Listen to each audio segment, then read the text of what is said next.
Welcome everyone to the CDD webinar entitled Industrial and Academic Neglected Disease Drug Discovery Collaborations, featuring panelists from GSK and Northeastern University.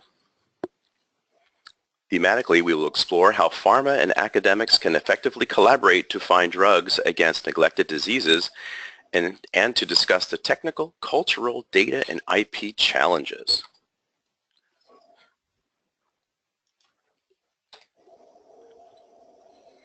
We will hear today how data analyses and conclusions can be shared either confidentially or openly while preserving consistent, detailed data across organizations with various security, data format, and IP requirements. Society is the ultimate winner when leading organizations like GSK and Northeastern University collaborate and analyze combined public and private data sources to more economically get the job done. We're delighted to share the stage to hear the panelists' experiences and insights today. I want to thank both Julio Martin of GSK and Mike Pollastri of Northeastern University for taking part in this discussion today. But before we begin, for those of you joining us, we would like to take your questions as they arise through the GoToWebinar questions panel. So please pose your questions there and we'll circle back to them near the end of the panel discussion, so do that at any time.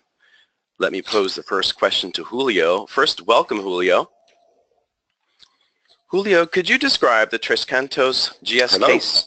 Hello, Julio. Can you, welcome again. Could you describe the Cantos GSK site for the audience and go into specifics about what your lab does that is special for malaria, TB, and other therapeutic areas? Sure. First of all, thanks CDD and you, Frank, for this invitation. It's for me a pleasure to share with the attendees where our experience have been. Of course, thanks to Mike for sharing this hour with all of us. So yeah, the Medicines Development Campus for Diseases is developing well. We use the acronym DDW, by the way. It's located in Spain, nearby Madrid. And it's a facility fully integrated within the R&D of GSK. But we have a unique sign of identity, which is that we are fully devoted to the discovery and development of new small molecules as innovative therapies for three main areas: malaria, tuberculosis, and kinetoplastic diseases. And within the kinetoplastic diseases, visceral leishmaniasis and Chagas disease. We also support external collaborations for the third kinetoplastic disease, which is the sleeping sickness, such as those funded by the Cantos Open Lab Foundation. So let me stop a little bit on this foundation. So Cantos Open Lab Foundation is a charity based in the UK. It was established around 7 years ago. And the goal of this charity and this foundation is to fund visiting scientists that will work hand to hand with the GSK scientists in our facilities in Cantos. So the principal investigator and the visiting scientist will own their projects, and we collaborate together in developing this project. So in the DDW, we are roughly 150 scientists, including 10 to 20 visiting scientists from the Open Lab in the steady state. We mainly work on early discovery until preclinical candidate, and further down the road, we are supported by the regulatory development departments of GSK elsewhere. So this is in a nutshell a flavor of our operations. Very good. Thanks for the intro, Julio. As a follow-up to that, what about breaking that down to what you might do internally on site and externally with all diverse types of partners? Yes. So the first thing to be said is that GSK is committed to global health. So this is a priority top in the agenda for our CEO, not only for R&D. And unlike for other therapeutic areas, we don't seek commercial return on the investment made in these diseases. but merely we are measured by the access to treatments. For that reason, we have implemented a fully collaborative model where we work in partnership with public and private institutions that are already working in the field, and they want to collaborate with us. So we are inspired in this concept of open innovation.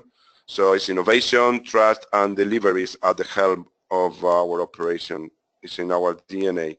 So the open innovation is based on three main pillars. The first is the open lab that I briefly described a few minutes ago.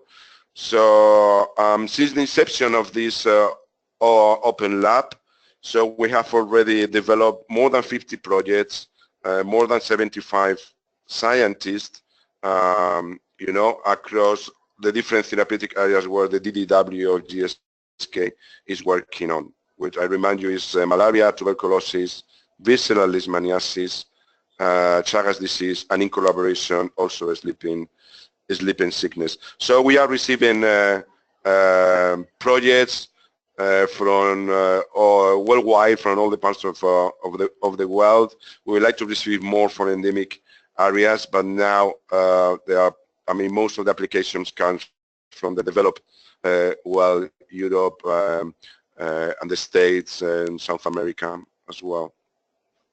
So this is one of the components. The other is open resources. So we have put in public domain different sets of compounds that are not virtually available but also physically available upon request. So there is one for malaria, one for TB, and there are three for each of the three kinetoplastic diseases. So they are freely dispatched upon request to principal investigators that want to use this to advance their research. And the third component is what we call IP pool, so intellectual property pool. So we put in a pool our intellectual property that we create, and we invite our collaborators also to do that. So this is for giving up commercial return for these diseases in the less developed countries as defined by the UN. So having said that, DDW is it doesn't differ from other therapeutic areas of GSK. So with respect to support from central services and platforms, or standards of quality, compliance, decision making, or investment governance. So these are the peculiarities of the DDW. Thanks for the overview, Julio. Great. So Mike, welcome, Mike. Thank you. Thanks for having me. Great. Mike, at the Northeastern University Laboratory for Neglected Disease Drug Discovery, what are the similarities and differences when working on T. brucei and T. cruzi and Leishmaniasis parasite targets, compounds, and partners? So as you know, these are related parasites, and there are very nuanced differences in how these assays are run for each of these pathogens, and there are also different ways you have to interpret the data that you obtain. For example, Trypanosoma brucei is an extracellular parasite, and we need to consider, and so we basically can test compounds against T. brucei on its own, whereas when we test compounds against Trypanosoma cruzi and Leash, which are both intracellular parasites, we're looking for compounds that specifically kill the parasites and not the host cells in which they live. And so we have to, set up counter screens for that purpose. We also have opportunities to partner with different labs for the same parasite, and so there are some opportunities to test the same compounds against different labs' parasite assays for the same parasite, right? So we want to sort of cross-check each other, and we often can find differences in these results, even just due to small differences in the assay setups. Another interesting twist that comes about when we're repurposing known drugs, and that's basically what our lab does. These drugs have known biological activity against human targets, And so we're starting to wonder whether some of our compounds are actually showing efficacy against these intracellular parasites because they are affecting the pathway in a host cell rather than necessarily affecting those pathways in a pathogen. So, for example, a compound might be making a host cell more or less hospitable for an intracellular parasite based on its interactions with host cell targets. And we haven't yet started to tease these out, but this is something we need to think about. And so, anyway, the last point I think is that we've been able to take advantage of all these collaborations that we have, where we've implemented robust screening cascades, and we're able to test compounds across multiple pathogens at the same time and ensure we're progressing the right compounds for the right parasites and for the right reasons. Excellent. Thanks, Mike, for the intro. Reminder to please submit your questions to the GoToWebinar questions panel. Anyone who's interested in submitting a question for our panelists to answer near the end of our broadcast today. So, Mike, coming back to you, tell us about your most exciting projects or technologies or even your collaborations. Sure. I mean, as I mentioned, one of the goals of our lab is to discover drugs for each of those trypanosome, each members of the trypanosome family, so Leishmania, T. cruzi, and T. brucei.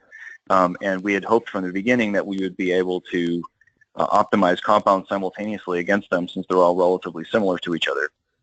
And so at last we've been able to do this en masse with starting from a single chemotype, which is based on the human cancer therapeutic lapatinib.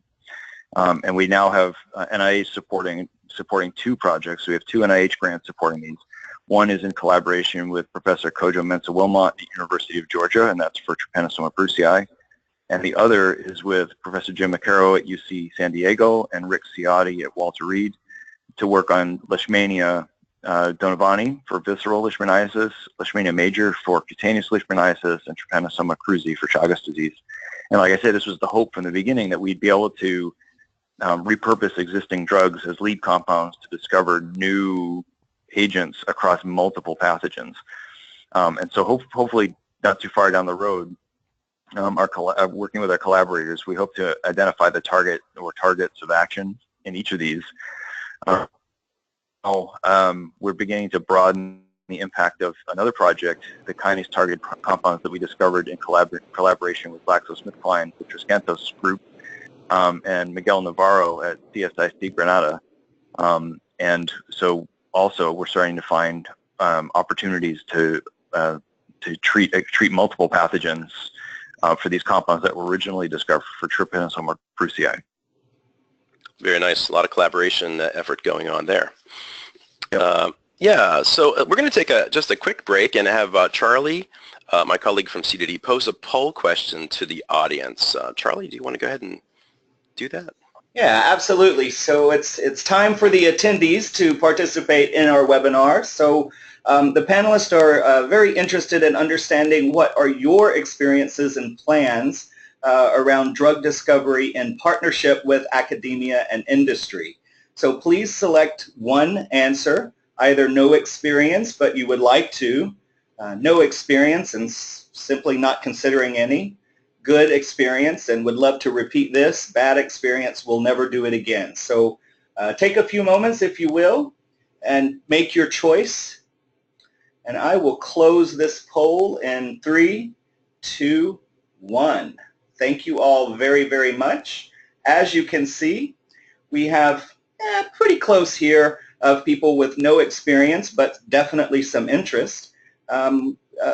Competing neck and neck slightly over people with good experience and would love to repeat this. So kind of looks like we may have some potential collaborators here in the list of attendees, guys.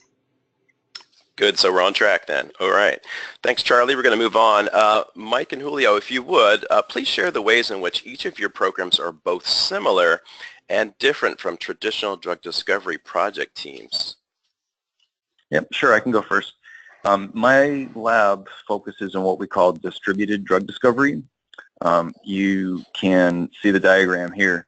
Our project teams, this project project scheme that you're seeing here is for our ongoing collaboration with Cantos and CSIC. In distributed drug discovery, our project teams frequently will exist at multiple institutions, and that's a big difference from doing traditional quote-unquote drug discovery, which can be typically done under one roof. So when you work with different institutions in all different time zones, it can make it really challenging to communicate and share data and make sure that everyone's priorities are aligned. Like GSK, we use the CDD Vault to help with us. We've been sharing secure data now for the last almost 10 years using the Vault, and we share everything, screening data, PK data, screening reports, things like this. We have, in terms of similarities to traditional drug discovery, we implement a really rigorous screening cascade and project workflow, and that's really essential for keeping things on track. So the project management aspect is important. And we also focus in incorporating in vitro drug metabolism and pharmacokinetics experiments as part of the optimization without just focusing on potency. And the mindset is to set out to demonstrate in vivo proof of concept, and that's our #1 priority for a given chemical class. And I would say that that's pretty consistent with so-called traditional drug discovery efforts. Great. So it's my turn now, right? Sure. So glad to see the answers. I mean, the outcome of the pool, because it seems that most of the attendees have already a nice experience, but most of them would like to have an experience, and I think that's the message of this and the goal of this webinar. So I'm glad to hear. So with respect to this question, so I can only echo your words, Mike. I think that we are very well aligned. So maybe to comment that the Open Lab innovation, as we see it here, must not and is not going to compromise the scientific excellence behind the projects. So what I mean is that we don't have less important projects, and they will run this with open innovation model because it's something fancy, and then let's protect the very important ones and all resources that with internal resources. That's not how we work. So scientific excellence is at the helm and at the core of the open innovation model as well. So, but the inclusion of diversity within the collaborative network also adds value at the scientific level. So we think that we don't just sum, I mean, we multiply. And the goal is the alignment, as you said. Is the big challenge for me might be at two different levels. At the level of individuals forming the team and developing the project. And in this regard, it's about building trust. It's about the communication, as you said, Mike, and it's about a very efficient management of the decision making as a group, as a team. That means that scientists will have to develop new personal abilities beyond the science, and that's very important for all of them to bear in mind. So there's another level, which is maybe at the level of the institution, of the corporations. And in this regard, the challenge might be more about the legal management of IP. So if there is commercial return, that will be more difficult. In these diseases, neglected diseases, as I said before, GSK is not seeking this commercial return, so that facilitates this possible issue. So in this regard, I also said that we have adhered to IP pool. This IP pool is managed by the WIPO, so it's a completely independent entity, and we also invite all the collaborators to adhere this principle. So the IP is pooled for these diseases in low-income countries, as defined by the UN, and the reason for protecting intellectual property is not for protecting a commercial monopoly in this case. Is just to seek freedom to operate and to protect the freedom to operate within the different collaborators and partners. Very good, very good. Would you both share your experience to date with each other, and how has each organization helped the other further its goals? I've got this slide that shows GSK centric, but Northeastern is also on there, but it's a good one to demonstrate what kind of work goes on. For sure, GSK Cantos has been a phenomenal partner for our program. We've worked with them now over a number of years now on 3 projects. One focused on the high throughput screen of a kinase targeted library against sleeping sickness, and that generated preliminary data which allowed us to secure an NIH R01 grant with our collaborator at CSIC. Another project was focused on discovery of compounds that kill Trypanosoma brucei by way of cyclic AMP modulation, and that was a project with Harry de Koning at University of Glasgow and Bob Campbell at the Marine Biological Laboratory in Woods Hole. And now, with the R01 in hand for the kinase targeted project, we're working with the Cantos team to obtain pharmacokinetic data for our ongoing optimization project. So for us, collaboration with GSK has been a game changer. We've been able to access compounds and expertise and resource and the industrial perspective that's really important for doing drug discovery efficiently. And so we've been really grateful for that collaboration and the level of support that we've received both from the Open Lab Foundation and also from the scientists at Cantos. Thanks, Mike, for your kind words. So I have to say that the kinase HTS project that Mike has just mentioned, that was one of the very first proposals granted by the Cantos Open Life Foundation. I think it was one of the 2 first ones that we implemented here. And of course, at that moment in time, we were very dubious, uncertain.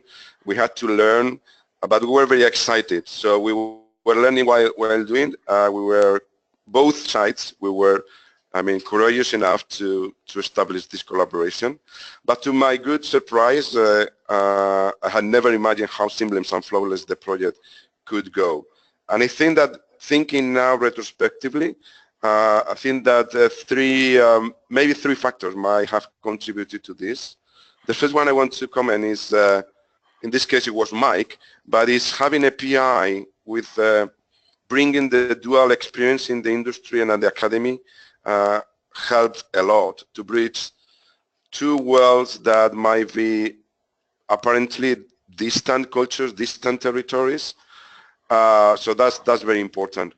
So another one was the good science at the PI's labs. As I said, science is not compromised at all in this kind of collaborative efforts. And the third one is that is about the wish, it's about the willingness of all members of the team, regardless is the institution they belong to. It's this willingness of working together, realizing that this kind of ventures is about sharing risks, sharing rewards, and that the industry might be more than a source of money. So that was maybe an old-fashioned view of what the industry can bring to the academia. So instead, and I think that Mike already said that, the industry can be a source of know-how, of expertise, which can fill the gaps. We don't want to reinvent the wheel. We are not so arrogant to believe that we are better. Of course, we are not. So we want to fill gaps and complement the academic research.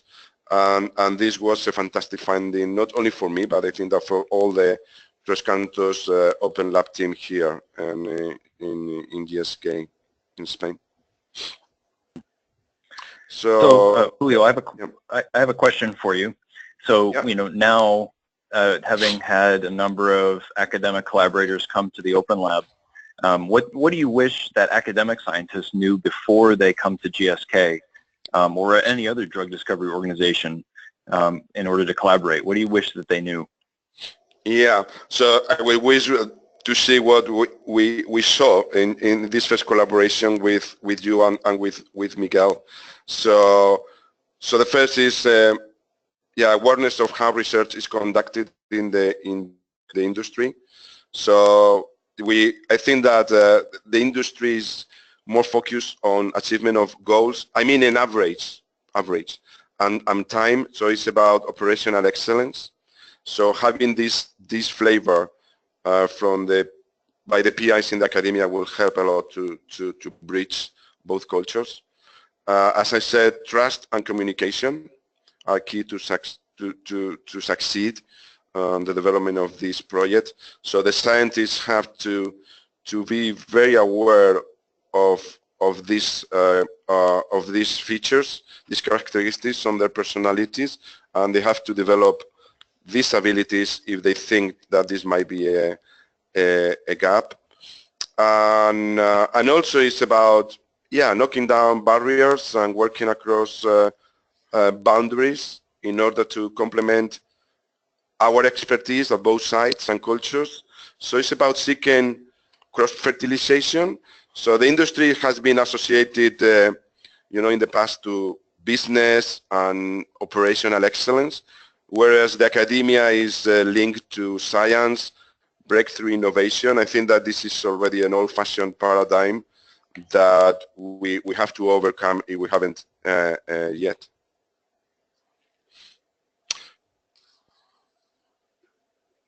So, Mike, may I ask you something? Sure. So it's more or less the same. Which are the main abilities that you think that the scientists in the industry and the academia should have? So tell us what your experience. I mean, how you might advise and others that are thinking of getting into these endeavors. I just want to comment on sort of the different culture from the industry and the academic side, having worked in both. From an academic standpoint, I've experienced the feeling that much of what's done in academic drug discovery can be often dismissed by industrial scientists as being naive or clueless or not really worth very much. That's not always the case, but it definitely comes up. But it's really a situation of perception, and that comes from the fact that industrial folks are working in an industrial setting among the highest level of drug discovery technology and highly experienced people. And so with that perspective, sometimes it seems that academics don't get it really in terms of what's important for drug discovery. And the ability to sort of do really interesting science for sure, but really the importance of setting clear criteria for drug candidates, working towards the criteria with a well-designed screening cascade, good decision making. So in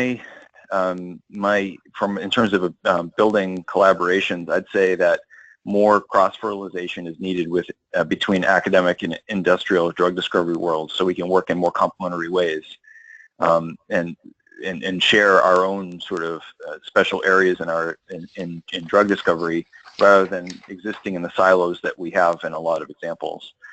It's really important to be, and it's really been addressed in a large way with the Cantos facility, and it's really especially important in low resource diseases like neglected tropical diseases.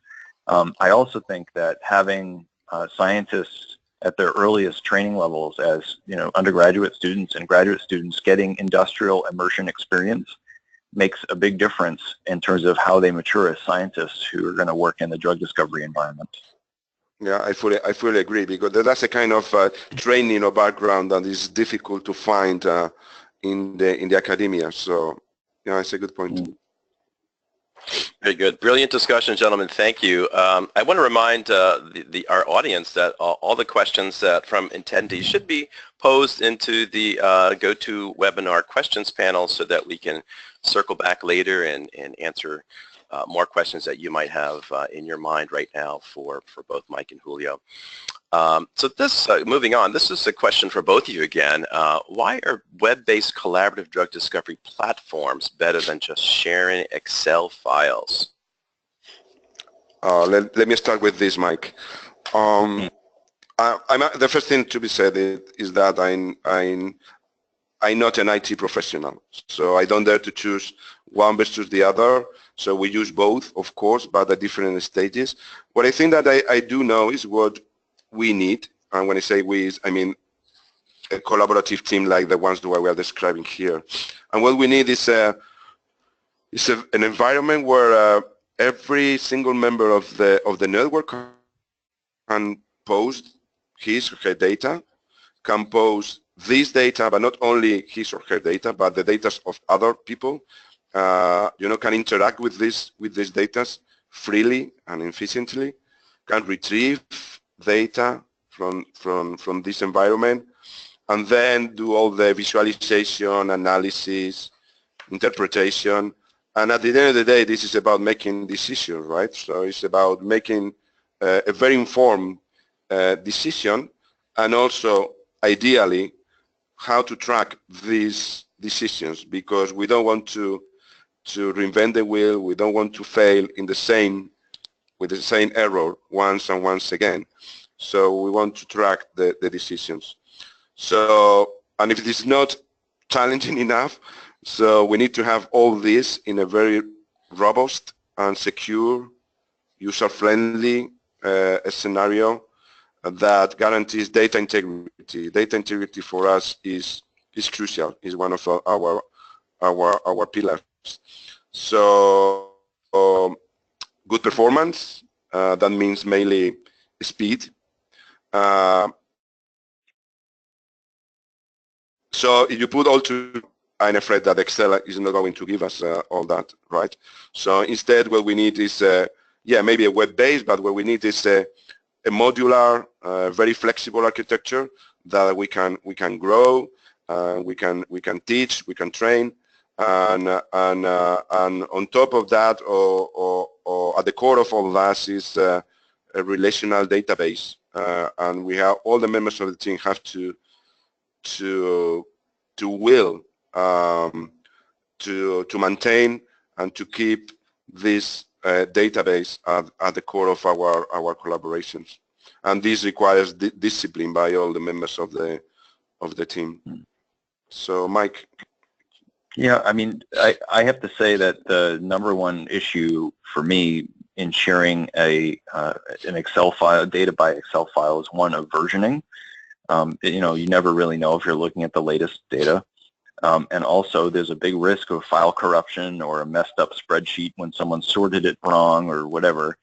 And so Excel from the very beginning has been a non-starter for our programs. We like to be able to access our data pretty much anywhere and everywhere. Some of my lab team will search data from our lab meetings from their smartphone, just to say, oh, was this compound tested, or was this compound made, or and so we also appreciate the ability to share access with people that we wish, primarily collaborators, and also to release data into the public domain, which we generally do when we publish papers with new compounds. In addition, we've been able to use this data sharing feature of the CDD Vault to try to involve wider groups of neglected disease researchers by creating a sort of an open drug discovery. We call it hybrid open drug discovery, in that it's not all, the data is not all out in the open, but rather it's available for anyone who signs on and agrees to share their own data. So we use the CDD Vault as a central repository for teams that are working in NTDs, neglected diseases, the ones who are willing to share their own data in exchange for seeing ours, and others from other like-minded people, and knowing that we're all keeping each other's data safe and confidential. And so the uptake for that idea from this hybrid open drug discovery platform has been relatively slow. We've really only had one other lab join on at this point, but we continue to invite medicinal chemistry labs and biology labs to engage with us in this way and to make the most out of the data that we and others are putting into that database. Very good. Thanks for that, guys. So looking forward at today's collaborations, we want to look at what's happening 10 to 20 years in the future. What specific neglected disease drug discovery problems will have made significant success, real progress against what challenges do you guess will remain formidable even after a decade or two? And maybe you both can give us your perspective. Sure. I think it's pretty clear that we should see elimination of sleeping sickness in the next decade, and that's a phenomenal accomplishment for the global health community.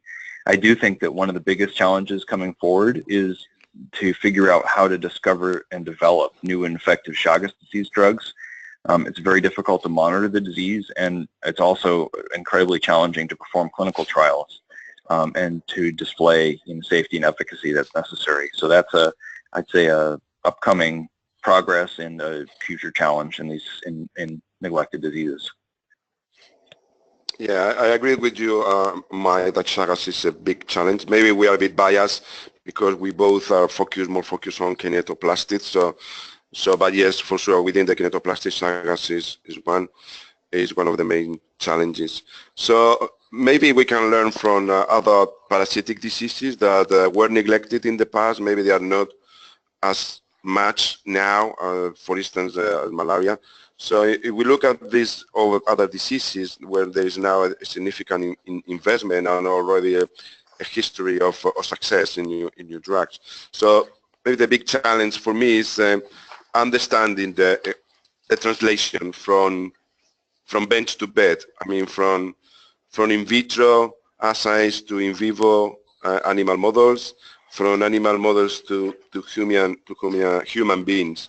So we need to learn much better on how to design and conduct clinical trials. So it's about the experimental medicine, learning about the clinical trials and the experiments that we do. In this regard, discovery of biomarkers, that would be very important. Biomarkers that can assess the onset of treatment and the efficacy of treatment. In particular for chronic diseases, as you said, Chagas, Mike. So this would be extremely advantageous.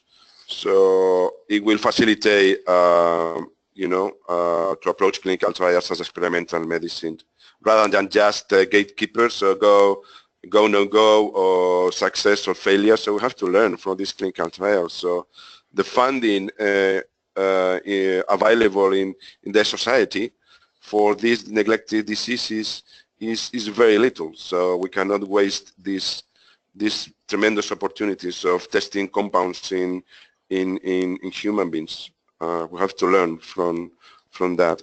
So the attrition in the clinic is phenomenal. So picking the winners in preclinical investigation is crucial. So feedback preclinical research with the learning from clinical trials, that will be very, very beneficial. So and now focusing maybe on trips. So yes, targeting the drug, for instance, at the site of action where the parasite resides is challenging. A particular challenge for Chagas, as Mike said, where there is a chronic condition and there might be sanctuaries of difficult access for drugs, and this adds additional complications, of course. And in general terms, hopefully some of the assets that are already in the R&D community pipeline will deliver medicines. And then we have to be ready for the emergence of resistance that might appear as a risk. So the discovery of alternative new chemical entities with a differential mode of actions, I think that is something that we also need to grow and support, both as monotherapy and perhaps combinations as well as in other infectious diseases.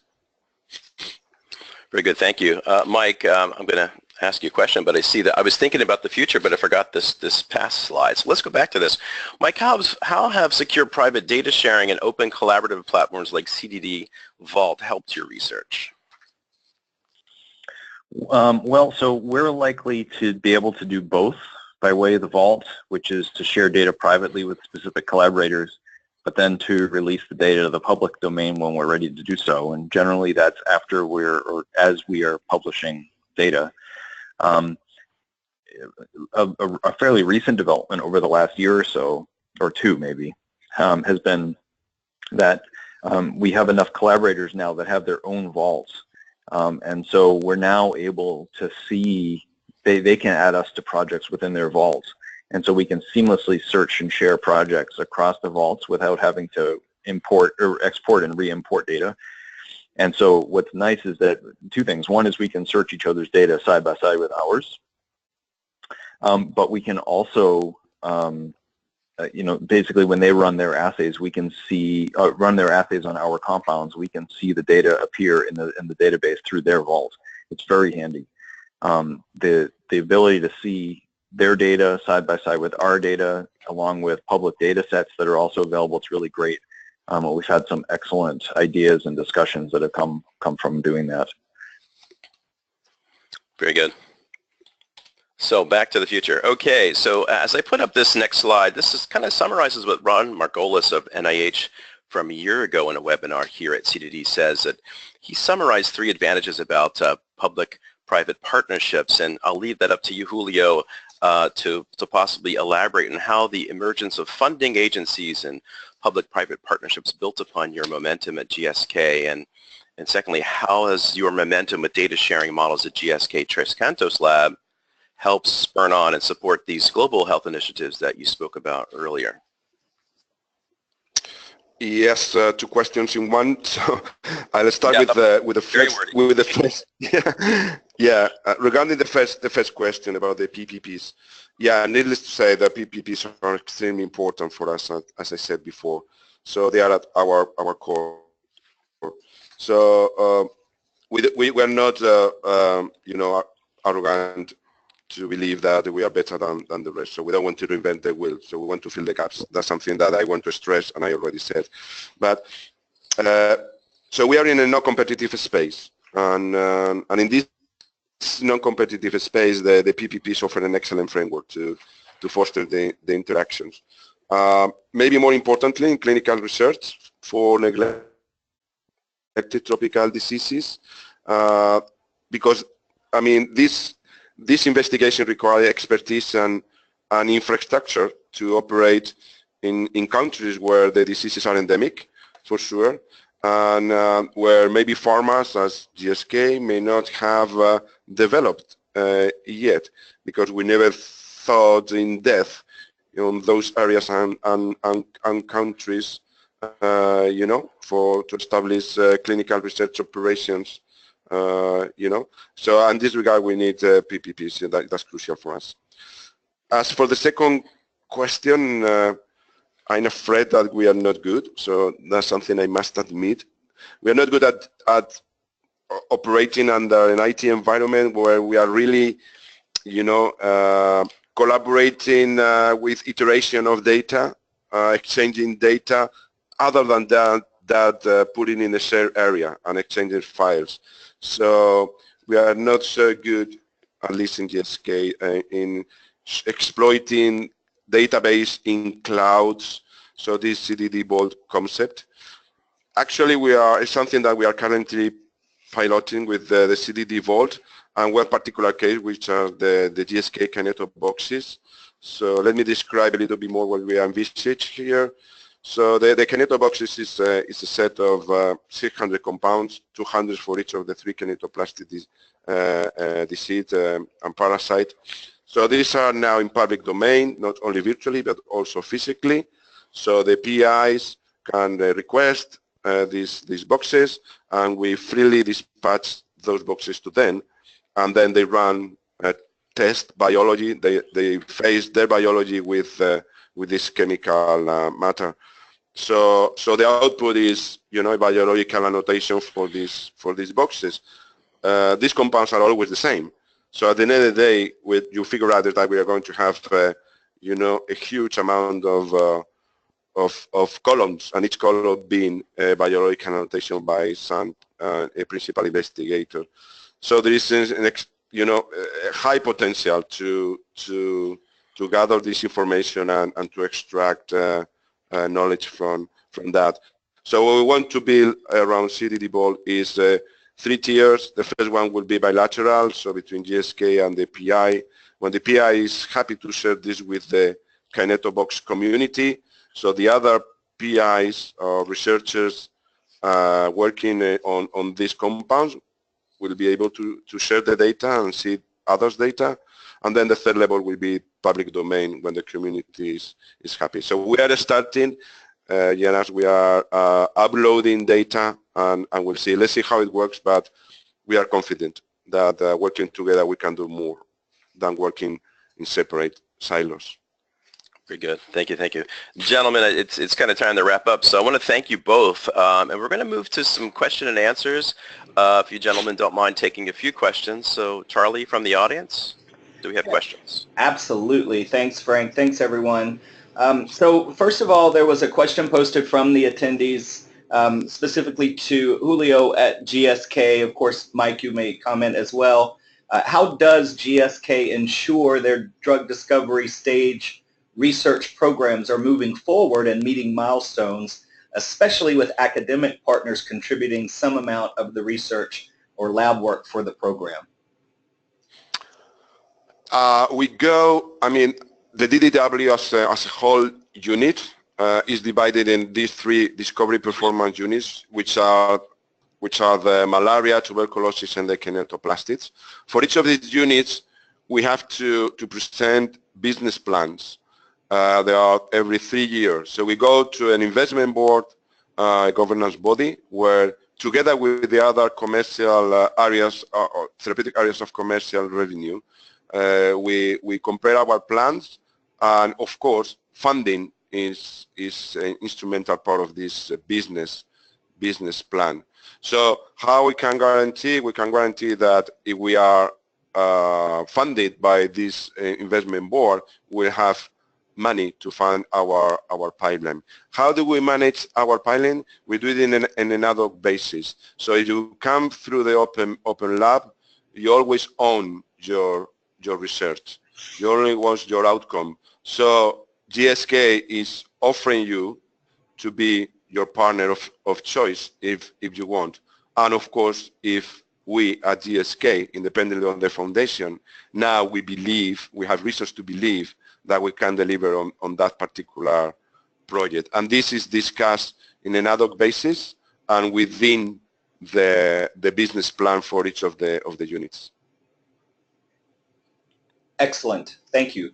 So, Mike, there was a question specifically addressed to you guys at Northwestern, Northeastern here. How do you address the issue of industry time versus academic time, especially given that academic time typically may be a little bit slower? Yeah, that's a good question. So doing drug discovery and research in academics is generally slower, mainly for a couple reasons. One is, our primary mandate in the university is to train students and educate students and train postdocs. That said, the folks in my lab are learning to do higher throughput synthesis and purification and analysis techniques so that they can progress their chemistry more along the industrial time scale. The more cycles we can do in a given period of time of design, synthesis, purification, screening, and analysis, the better. I think that academic research in general, unless you're doing something translational where you have clear milestones and you've laid out goals and milestones, it's easy for an academic project to begin to sort of wander, and it requires a certain amount of discipline in terms of saying, okay, this is our clear go and no-go kind of decision that we need to make, and what's the killer experiment we need to do. Otherwise, projects can just wander on forever without having a clear set of goals. So, as Julio said, it's important to clearly lay out what your expectations are, what your timelines are, and then it helps to move things along. Ultimately, it's still going to be slower for for reasons that I mentioned. Is generally you have students that are still learning, and you have research staff that are still learning. And in our case, it's also slowed down a little bit by the fact that every time we make compounds, we have to ship them to a collaborator. So there's always a cycle time added in terms of transmitting compounds from one place to another and then getting data back. So, it's a trade-off. We have the ability to work on whatever we want in academics, and the trade-off is that we have to accept the fact that it's going to be a lower resource environment, therefore it'll be a little bit slower. Excellent. Thank you so much. So let me comment, elaborate just very briefly. Time is very important, but this is what you said, Mike. I think it's even more important is that making the projects fail soon if they have to fail, and this cultural mindset is sometimes is difficult to. For all of us, we all come from the academia, right? So it's difficult to learn and to assume and embed, and we have to be rewarded by making the projects fail when there's not, move forward. It's counterintuitive for an academic, actually, because in a lot of cases, what we want to do is to get the next paper so we can get the next grant, and so it's not in our best interest to kill a project because it's not working, right? And so we try to, in my lab in particular, we try to get to the point where in a chemical series where we're optimizing, we get to a point where, it's clear this compound class isn't going anywhere. We better just, wrap it up and move on to something more productive. And that's not an easy thing. And it's also not something that faculty are happy to do very often. Yeah, I know. So another question, thanks guys. If a researcher pops up with an idea, because that's how it happens, they just pop up with an idea that wants to apply against your set of compounds, what's the criteria you follow to build a collaboration, and how would these research institutions or researchers contact you with their idea? So how would you support a proposed assay or a project and decide if you're interested? Yeah, if what your request is just access to this set of compounds, either malaria, tuberculosis, or the Cantos boxes, what we call the Cantos boxes, so we don't prejudge. I mean, we are very open. If you believe in your science, that's enough. So you have to fit our diseases. So you might be working in another disease which is not the ones I've mentioned, but you can make a case thinking that this chemical matter is biased for your particular disease. So it's quite easy. We don't prejudge. So we try to avoid overlapping. So if you come second to this request for testing the compounds against the same biology that somebody else, so we'll let you know, and if you are happy and the other requester is happy, we encourage you to collaborate. Okay, so it's very easy. So just drop me an email and tell me what kind of compounds you would like to test. If your idea is beyond that and is more about you don't have resources to develop an idea and you want to work in partnership with GSK, because GSK is not just a question of funding. GSK can help you. You believe that you need GSK or pharma, in this case it's GSK, a pharma to develop your idea because you don't have the know-how, you don't have your expertise, you don't have infrastructure. So maybe now the best channel would be the foundation. And in this case, if you go to Google and you Google Cantos Open Lab Foundation, I think that it will be the first outcome will be the foundation, and then you click there. Is quite easy. It's not a lot of paperwork, and then there is 2 rounds of approval a year, and of course you have in quotes to compete with the others because the funding is limited. So we look for a fair distribution across the different diseases, but the main driver is scientific soundness and value added innovation. So, but again, I mean, drop me an email and I will be more than pleased to help you.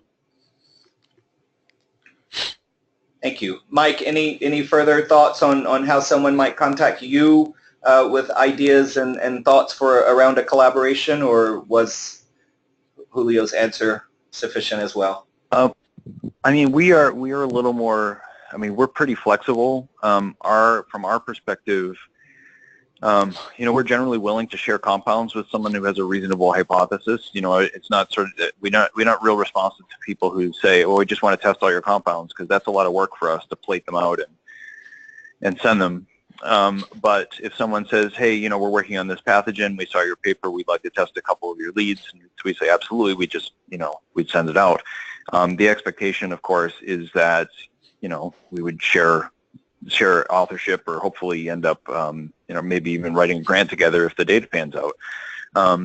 So, you know, from our perspective, we are, you know, we're not necessarily, we're in a different situation than GSK is, right? I mean, so we're happy to collaborate, but, you know, we're not equipped to, say, set up large, you know, expensive collaborations. We can do, and we will do, and we have done, a fair amount of outreach when people come to us and say they were interested in, you know, compounds X, Y, and Z. But again, I think this is true with GSK. It's important to define what you're looking to accomplish, what you need, what's the experiment you need to run to test your hypothesis. The other thing is that frequently organic chemists in academics are often sort of approached as a resource for synthesis, and that's about it. You know, someone says, oh, we have a compound, we'd like to, you know, we saw it in a paper, will you make it for us? It's hard to be excited about projects like that unless there's some interesting angle that complements what we're already doing. We're not interested in being a synthetic CRO, but if it's in a, you know, one of these tropical diseases that we're already working and it could launch a new project, then we tend to take those on. Thank you. I hope that helps. Yeah, absolutely. Thanks so much, guys. So we are getting near the end, so I have a few more questions, and we can maybe go through them if we have a few minutes more before we wrap up. So I guess for both of you, or either, do you think the medchem efforts against sleeping sickness will continue to attract public and industry support? I think that's for you, Mike. Yeah, I'm thinking that, you know, it's hard to say, right? So as I mentioned before, sleeping sickness is one of those diseases that is probably on the cusp of eradication in the next decade or so. Part of it is because of, you know, insect control and things like this, but also there are 2 new drugs that are in clinical trials for sleeping sickness, and at least one or the other of them, they're being advanced by the Drugs for Neglected Disease Initiative. One or the other of them is probably going to work just fine. Our position is, we have I take two positions on this. One is it's always good to have backup compounds coming along. And second, we like to use sleeping sickness as a starting point because a lot of compounds that are active against African trypanosomes are also show some activity against Chagas and Leash. And yet the assays to run the T. brucei experiments are much less work intensive because they're extracellular parasites. So from our perspective, you know, even if sleeping sickness were eradicated, I think that this parasite would probably be, you know, a test bed for some compounds and things like this before we start moving on to more intensive pathogens. It will be interesting to see, you know, how the funding priorities move. I mean, there's a, you know, the DNDi has deprioritized sleeping sickness for the reasons that I mentioned. You know, there's stuff in the clinic already. So, but, you know, we currently have a few NIH funding grants funded to work on new therapeutics for HAT, and so clearly the National Institutes of Health still view it as a priority. Great, thank you. So Julio, is GSK mainly interested in antiparasitic compounds with known targets, or will you also consider compounds from phenotype-based approaches? Very good question. We have started for all the therapeutic areas, I mean, all the neglected tropical diseases we are working on, we started from the phenotypic approach. So we were agnostic about the mode of action and the target. So our aspiration was to deconvolute the target afterwards, but we were developing the assets, the compounds identified agnostically, just with the wholesale assay. Of course, this is a kind of one-off exercise, so at the end of the day, what you expect that all the chemical matter will be exhausted because you will have only one assay to screen. So the idea will be, if you are able to identify a compound with good in vivo activity in an animal model, at the same time you are identifying, unless it's polypharmacology, but you have identified also a very well-validated target. So it might be that by going back now to the screening cascade, you will be able to implement an assay that might allow you to explore new chemical matter, and if you are a very brave chemist, maybe to run medchem on very good inhibitors or modulators of the target that has not upfront cellular activity. So this is the more risky, but might allow you to get access to novel chemical diversity. So in a nutshell, we pursue both approaches. We think that they both complement each other. Excellent. I'm going to continue. There's a couple more interesting questions. An attendee has asked, in your efforts to identify targets, how successful have you been in using virtual screening techniques? Either of you, really? My answer would be very short. I've never tried identification of targets by virtual screening. We follow just biological research for targeted convolution and mode of action. Yeah, I would say, and we, by and large, we do target target identification pretty late in an optimization project, and we've only really done it in a couple cases. And at that point, you know, the virtual screening idea is great if there's an X-ray structure available for that given target. My experience has not been good for homology modeling and virtual screening using that. So, you know, a lot of things have to line up to be effective. One thing we have found that can be effective, it's not target-based, but it's ligand-based, is to do shape and electrostatics-based virtual screening, and that's been pretty successful. But again, that's not based on any target information. That's just based on ligand sensitivity. You know, the other thing to consider, though, with these parasites is you could probably figure out what the mechanism of action is, at least, you know, to some extent. But, you know, there are always, I would say always, there are many times you find that later that there are other targets going that are you know,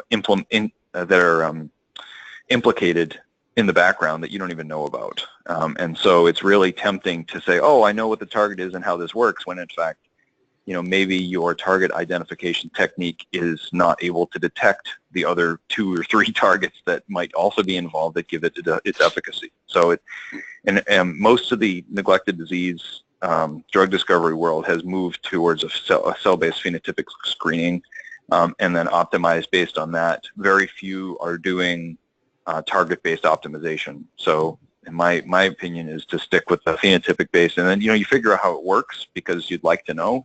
But I wouldn't be doing a whole lot of target-based drug discovery, including virtual screening. Great. Thank you guys for your perspectives. And attendees, thank you so much for your questions. I know there were a few that we have not gotten to just for the sake of time. So we apologize if your question did not get brought up here in the webinar. Watch for our blog, follow-up blog entry at collaborativedrug.com regarding this webinar, and perhaps the panelists will be so gracious to answer a few of the remaining questions as part of our follow-up blog. Thank you so much. Sure. For sure, we will be, yeah. Yeah. Thank you, everybody. What a great discussion. Great questions from the audience. We're really very grateful to Julio and Mike for being with us today. And I will say one more thing before we check out the commercial. Basically, in the fall, please look for our next interesting webinar where the topic will be antibiotic research and its challenges. Again, thank you, everybody, and have a great day.